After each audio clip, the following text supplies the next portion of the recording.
bisa sholat berjamaah di masjid ini. Dan kita lanjutkan dengan kita ada dalam majelis ilmu. Dan mudah-mudahan dengan majelis ilmu ini Allah Subhanahu wa taala memberikan kemudahan kepada kita semuanya. Kemudahan melangkahkan kita untuk selalu kita ini berubah menjadi yang lebih baik. Dan mudah-mudahan kita termasuk orang-orang yang menghidupkan sunnahnya Rasulullah SAW. Amin amin ya rabbal alamin. Bapak-bapak, ibu-ibu, para jemaah yang dimuliakan oleh Allah. Pada kesempatan malam hari ini saya akan bacakan bab ini kaitannya dengan kebanyakan ahli surga. Artinya pemberitaan yang datangnya dari Rasulullah SAW tentang orang-orang yang paling banyak ada di surga dan paling banyak di neraka. Ya. Babu aksari ahlil jannati al-fuqara. Ya. Babu aksari ahlil jannah al-fuqara. Katanya Rasulullah di dalam bab ini, yaitu bab kaitannya tentang berbicara tentang kebanyakan ahlil jannah itu mereka adalah orang-orang yang fuqara. Fuqara itu orang yang miskin. Ya, orang yang miskin. Bukan miskin ilmu, tapi miskin secara materi. Wa aksaru ahlin nar, dan kebanyakan di dalam neraka itu ahlin nar, penghuni nerakanya adalah an-nisa'u, perempuan. Ini berita yang diberitakan oleh Rasulullah. Ya. Oleh karena itu bagi perempuan memang harus serba ekstra kaitannya dengan ini. Wa bayanil fitnah, ya, wa bayanil fitnah bin nisa'i, dan penjelasan tentang fitnah-fitnah ujian perempuan. Ya. Ini hadis supaya bagi kita semuanya memahami bahwa ternyata Rasulullah SAW memberitahukan kepada kita bahwa yang banyak nanti di surga itu ternyata dari kalangan fuqara. Kemudian yang paling banyak di antara neraka itu adalah banyaknya yaitu perempuan. Mari kita tengok hadis ini. Hadis Usama ibnu Zaid. Hadis Usama ibnu Zaidin anin Nabi sallallahu alaihi wasallam, dari Nabi sallallahu alaihi wasallam. Di mana qala Nabi sallallahu alaihi wasallam bersabda, kuntu ala babil jannah. Jadi Rasulullah mengatakan ini, aku berdiri ya di pintu surga. Kapan berdirinya Rasulullah SAW? Maka kalau kita lihat hadis ini berkenaan dengan dahulu Rasulullah pernah ke Sidratul Muntaha. Ya. Dan hadis ini tidak hanya menyangkut pemberitaan kaitannya dengan surga ataupun neraka. Dalam hadis yang lain Rasulullah SAW juga memberitakan bagaimana kondisi dunia ini. Ya, akhir dari kehidupan ini. Ya, tapi kapan kiamatnya? Memang bagaimana hadis di dalam Al-Lu'lu' Al-Marjan ini, itu Rasulullah pun tidak pernah diberitahukan oleh Allah Subhanahu wa taala. Ya. Jadi tidak pernah diberitahukan. Dan itu pun pernah ditanyakan oleh malaikat Jibril yang menyerupai manusia, menanyakan kaitannya dengan mahwal Islam, mahwal iman, mahwal Islam. Kemudian mawal ihsan. Yang terakhir kemudian ditanyakan kapan mata ya al-qiyamah. Kita akan datangnya yaitu yaumil qiyamah. Ja'atil qiyamah. Maka di situ Rasulullah SAW mengatakan as-sa'il ya as-sa'il a'lamu bis ya. Jadi yang bertanya itu apa? Itu lebih tahu, a'lam, lebih tahu daripada orang yang ditanya. Katanya Rasulullah SAW. Artinya apa? Di situ adalah malaikat yang menanyakan. Nah, selain itu hadis ini, ya, selain itu ada hadis ini. Kapan Rasulullah SAW berdiri di pintu surga? Ya, yaitu pada saat Rasulullah SAW di Sidratul Muntaha. Jadi Rasulullah dalam perjalanan Mi'raj itu, ya, memang dipertemukan dengan para nabi-nabi.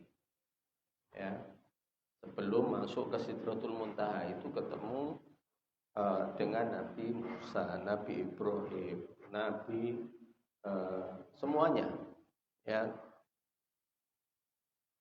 Dan itu kaitannya dengan persoalan-persoalan diperintahkannya Rasulullah SAW, yaitu sebuah kewajiban aqimis shalah. Kita lanjutkan Bapak Ibu. Kuntu ala babil jannah. Saya pernah ya di depan pintu jannah itu fakana amata man dakhalal masakin.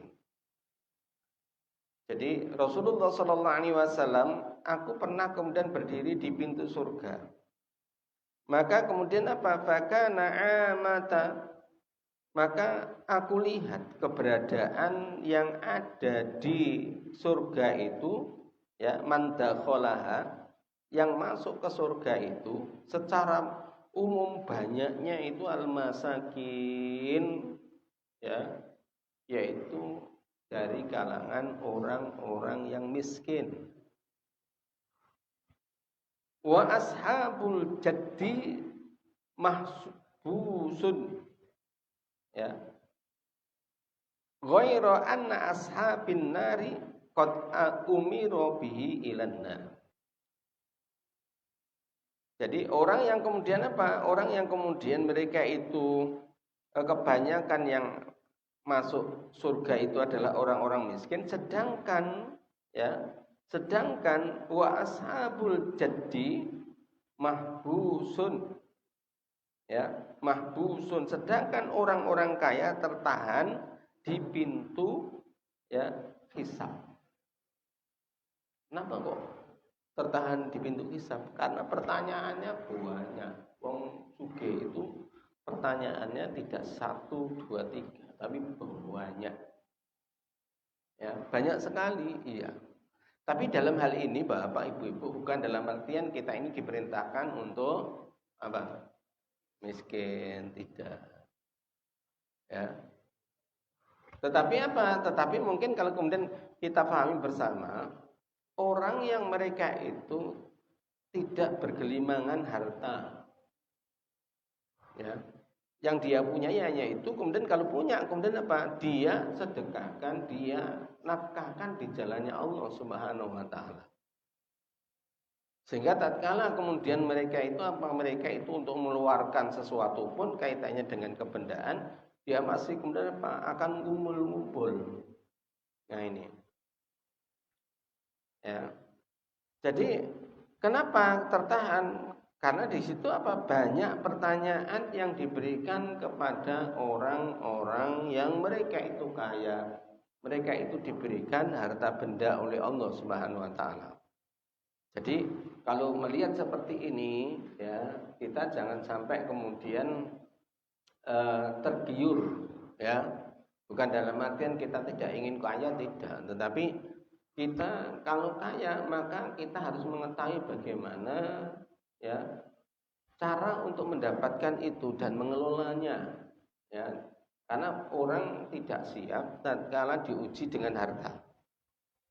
Ya, kebanyakan begitu, malah kita ini banyak yang terbaliknya. Kita lagi nggak duit ngomong aku diuji oleh Allah kan gitu ya. Kelangan duit aku diuji oleh Allah. Tapi lek suke ngomong diuji oleh Allah enggak? Ora. Ya, lali. Sampai-sampai kemudian apa? Mengeluarkan zakat juga lupa. Ya, ini apa itu. Sehingga kenapa? Mungkin saya contohkan lagi, yaitu Abdurrahman bin Auf. Abdurrahman bin Auf di dalam hadisnya Rasulullah itu termasuk ahli surga. 10 sahabat yang itu oleh Rasulullah SAW diberitakan ya sebelum wafatnya Rasulullah, 10 orang ini itu akan kemudian apa? Pasti masuk surga. Siapa itu? Di antaranya yaitu Abdurrahman bin Auf. Ya, Abdurrahman bin Auf adalah salah satu dari sekian 10 sahabat yang oleh Rasulullah SAW dijamin dia masuk surga. Artinya dia bersama Rasulullah SAW. Tetapi suatu ketika Abdurrahman kemudian diberitahukan oleh Rasulullah, hai Abdurrahman, saya lihat kamu masuk surga itu dengan jalan merangkak. Merangkak. Sedang mari kemudian kita tengok dalam sejarah itu Abdurrahman bin Auf itu adalah saudagar yang kaya. Harta bendanya itu mayoritas itu digunakan untuk biaya dakwahnya Rasulullah SAW. Baik unta, baik kuda, baik kerbau, semua harta. Sampai-sampai mungkin kemudian kalau sekarang ini gitu mungkin triliunan lah, ya triliunan. Itu disumbangkan untuk apa? Untuk dakwahnya Rasulullah SAW. Tapi Rasulullah masih menyatakan, saya melihat engkau, hai Abdurrahman, kamu masuk surga itu dengan cara merangkak. Nah, mari kita bandingkan diri kita ya. Kita ini kanthi apa dibandingkan karo Abdurrahman bin Auf, gak ono opone. Bisa masuk surga enggak ini? Nah ini. Mari kita mengkoreksi diri kita. Artinya saya ungkapkan beginian ini, mari kita fastabiqul khairat. Ya, untuk kemudian apa? Berlomba-lomba ada di jalannya Allah. Seperti dulu yang saya sampaikan kepada panjenengan ya, bahwa semua yang kita miliki ini adalah miliknya Allah. Sampai jiwa kita pun miliknya Allah. Ya. Kok gitu Pak Ghazali? Iya. Kan kita kalau ada orang yang meninggal dunia gimana? Inna lillahi wa inna ilaihi rajiun. Jiwa ini pun miliknya Allah. Lebih-lebih sesuatu yang disertakan dalam jiwa ini juga miliknya Allah. Nah, ini yang harus kita pahami. Jangan sampai kita ini apa? Kita ini sombong. Ya, sombong bahwa seperti semuanya ini kalau enggak dia yang melakukan tidak bisa dan tidak kembali kepada Allah Subhanahu wa taala. Jangan. Semua apa yang kita miliki ini semuanya tidak akan lepas dari Allah Subhanahu wa taala. Oleh karena itu, mumpung kita masih diberikan kesempatan oleh Allah, mari kita gunakan dengan sebaik-baiknya. Jadi wa ashabul jaddi mahsusuna, ya, mahbusuna, maaf, ya. Ghaira anna ashabin nar. Ya. Dan selain itu, ya, kecuali orang yang kemudian apa? Sudah menjadi ahli neraka. Jadi orang yang mereka itu orang yang kaya, mereka orang miskin sudah masuk surga. Tetapi orang kaya akan tertahan, kecuali orang yang memang apa wis kaya enggak digunakan untuk di jalannya Allah, untuk mungkin foya-foya, untuk maksiat, untuk ya pokoknya tidak dijalani Allah Subhanahu wa taala, sudah gelinding ya, gelinding apa? Masuk neraka. Rasulullah mengatakan ghaira anna ashaban nari qad umiru bihim ilan nar. Ya. Kecuali mereka yang kemudian apa? Mereka yang sudah menjadi ahli neraka, ya. Qad umiru, maka kemudian apa? Mereka diperintahkan ya ilan nari, masuk ke neraka langsung. Enggak perlu kemudian apa? Enggak perlu kemudian itu nunggu. Mau ditunggu apa? Dihisab apa nih? Wong dia kemudian enggak percaya karo Gusti Allah. Dia kemudian apa? Ingkar kepada Allah Subhanahu wa taala. Ini Bapak-bapak, Ibu-ibu. Jadi kalau kemudian begini ya, kita jangan sampai terjadi suudzon kepada Allah. Ya, suudzon gimana Pak Ghazali? Yaitu apabila kita ini diberikan kenikmatan oleh Allah harta, tetapi mungkin kita kemudian memandang wong gak salat iku lho. Iku rezekine kok lancar ya. Aku salat tahajud. Aku salat 5 waktu. Tukang dodolan es semisal. Berarti Allah itu gak ada. Ayo kita jauhkan dari prasangka seperti ini Bapak Ibu. Kenapa? Apa yang berlaku pada diri kita, ya, itu apa? Itu sudah apa?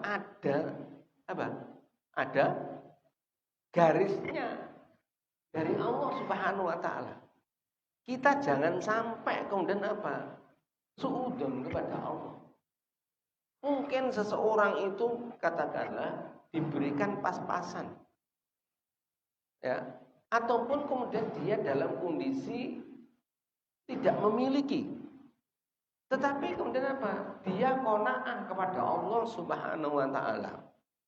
Menyadari bahwa apa yang kemudian diberikan oleh Allah itu kemudian apa? Itu memang sudah jatahnya. Tidak akan mungkin kemudian dia akan mengambil haknya orang lain. Maka apa? Dia jalani dengan kesabarannya. Ya, tapi ada orang yang kemudian dengan kondisi yang seperti itu dia nggak betah. Ya, kenapa kok nggak betah? Jenenge setan itu